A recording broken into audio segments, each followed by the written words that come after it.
Olá, e todos. Aqui eu, Diego, falando hoje novamente sobre emprego. No último episódio a gente falou sobre como algumas pessoas vão no futuro, provavelmente, né? A gente não sabe, mas pode ser que algumas pessoas vão viver sem ter um emprego. Elas vão até ter que receber um salário do Estado para poder viver sem trabalhar. Mas a gente falou da ótica dessas pessoas que não vão ter emprego. Contudo, algumas pessoas vão continuar trabalhando. O emprego não vai desaparecer. Eles só não terão vaga suficiente para todo mundo. E pela ótica dessas pessoas que vão ter emprego.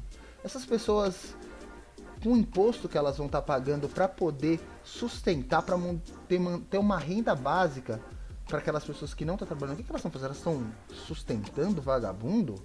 Será que é isso que vai acontecer? Hoje a gente vai falar um pouquinho disso.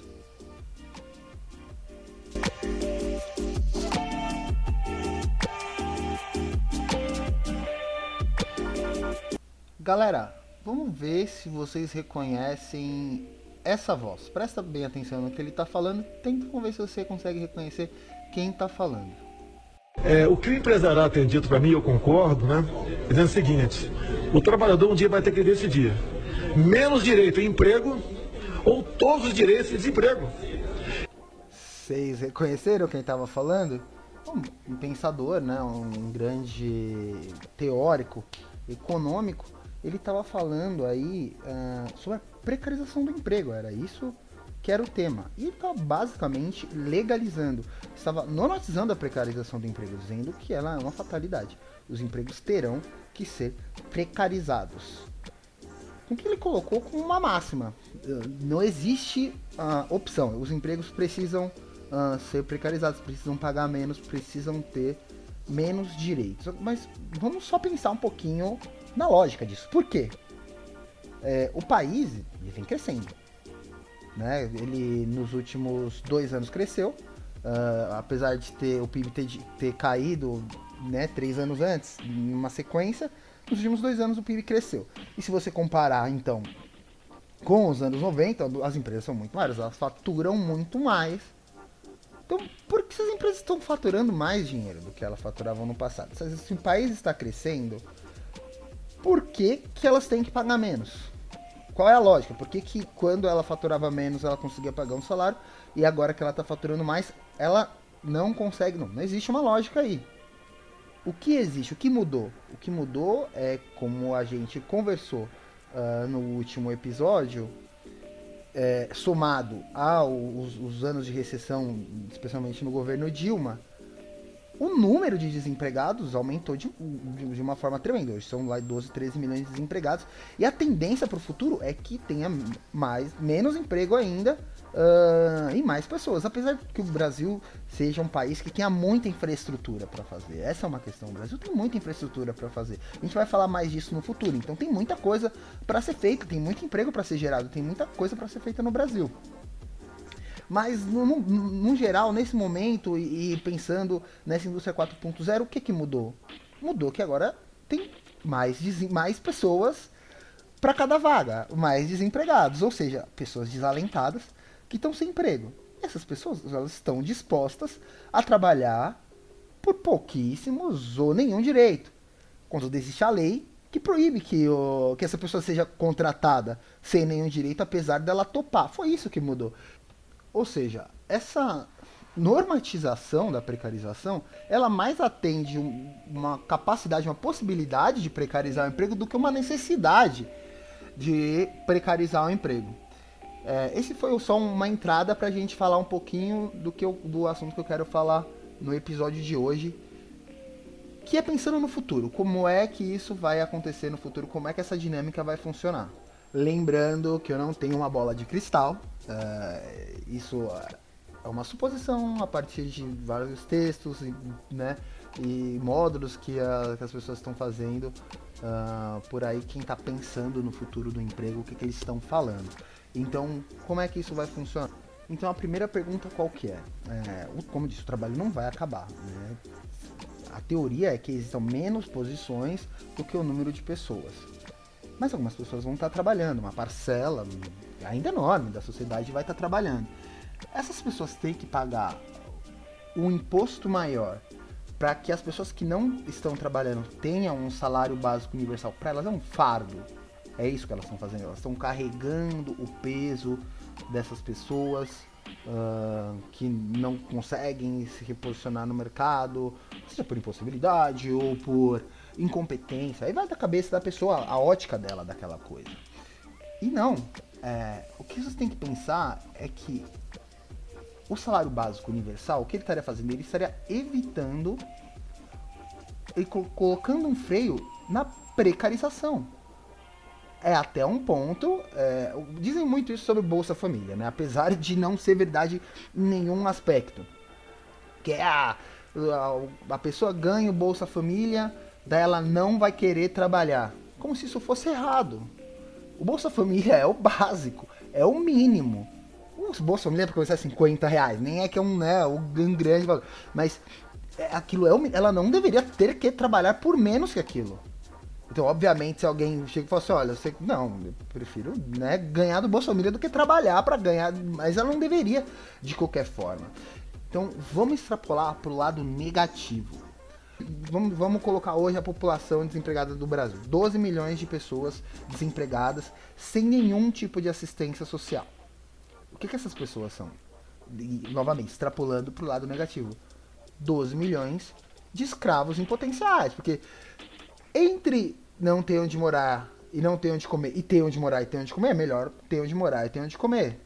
Então, se não existe nenhuma lei que proíba que alguém ofereça teto e comida para uma pessoa trabalhar, a pessoa no momento vai se sentir desesperada e obrigada a aceitar aquela posição de escravidão. É óbvio que aqui a gente está fazendo uma extrapolação para o lado negativo, que na verdade por um modelo econômico nem ia ser possível, porque se você não paga a força de trabalho, não tem consumo, se não tem consumo, não tem produção, se não tem produção, você não precisa de força de trabalho. Mas só para colocar o exemplo aqui do extremo negativo.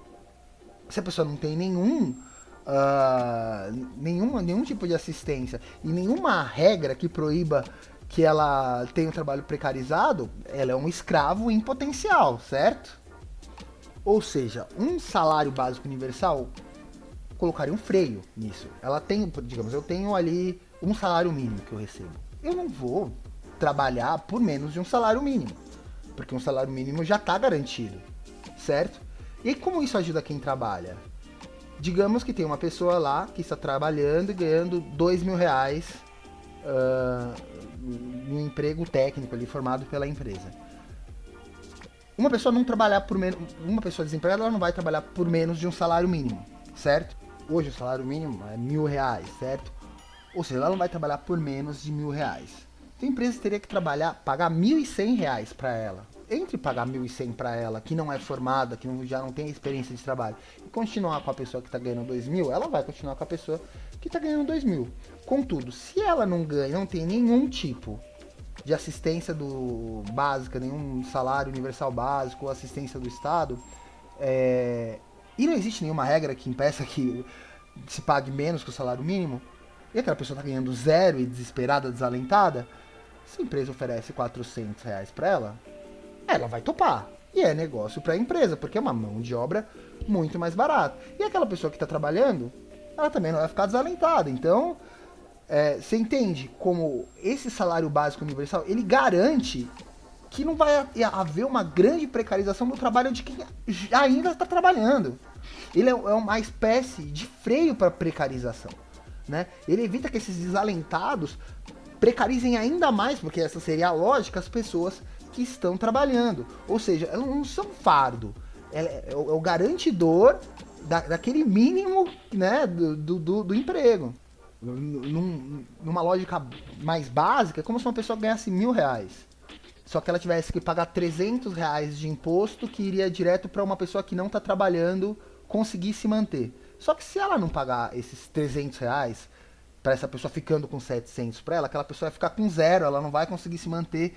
E ela vai, por exemplo, topar trabalhar por R$300. E aquela pessoa que estava trabalhando vai perder o emprego. E ela vai estar desalentada. Então ela também vai topar trabalhar por R$300. Assim a empresa tem 2 funcionários ganhando R$300, na soma R$600. E a pessoa que sozinha ganhava R$700, já tirando o imposto, agora a empresa está pagando metade, tendo o dobro da força de trabalho, e a pessoa está ganhando metade, menos da metade do que ela ganharia pagando imposto, mas agora sem pagar o imposto. Você vê então como esse salário básico universal, ele evitaria essa precarização? É um freio e ele ajuda também quem ainda está trabalhando? Ele não é um fardo, ele na verdade é um freio. Um outro bom exemplo são as empresas que em cidades como São Paulo, Rio de Janeiro, nos grandes centros, elas estão trabalhando com essa entrega por bicicleta. Acho que todo mundo já deve ter lido alguma matéria sobre alguém que mora na periferia e está muito tempo sem emprego, sem um salário, e essa pessoa vai de bicicleta até o centro, trabalha 12 horas entregando comida de bicicleta. Ela não tem como voltar porque é muito longe, ela vai também se cansar, ela tá cansada, que trabalhou o dia todo pedalando, dorme no centro, para no outro dia entregar comida, e faz isso durante segunda a sábado para voltar só no domingo para sua casa. E essas empresas pagam pouquíssimo, essas pessoas ganham menos que um salário mínimo para fazer esse trabalho de segunda a sábado, 12 horas. E são essas mesmas empresas que quando a gente está no celular, a gente recebe ali a notificação: ah, você tem X reais para pedir o que você quiser. Ou seja, essas empresas, ela têm capital, elas só pagam tão pouco para essas pessoas que entregam de bicicleta, por exemplo, porque existe um número muito grande de desalentados, e essas pessoas precisam trabalhar, então elas topam qualquer coisa. É o mesmo caso da pessoa com aí já num nível de qualificação maior, que tem muita qualificação e trabalha no Uber, né? Porque as pessoas topam. Ou seja, esse salário básico universal, ele agiria como um freio. Mas como eu falei lá no começo e volto a dizer aqui no final, no Brasil, se o Estado for o mínimo competente economicamente, estruturalmente, a gente tem muita coisa para ser feita no Brasil. É muito investimento que precisa ser feito no Brasil. O Brasil é um país que, tanto do ponto de vista do investimento público, mas também do investimento privado, as empresas... Se você pensa nos países da Europa, os mais evoluídos, entre aspas, ou nos Estados Unidos, entre aspas, já está tudo feito. Não tem grandes obras estruturais para serem feitas nesses países, né? Onde estão as grandes obras estruturais? Estão na Ásia. A China tem o Belt and Road Initiative, que é uma iniciativa onde ela está construindo estradas, trilhas de ferro, portos em vários países.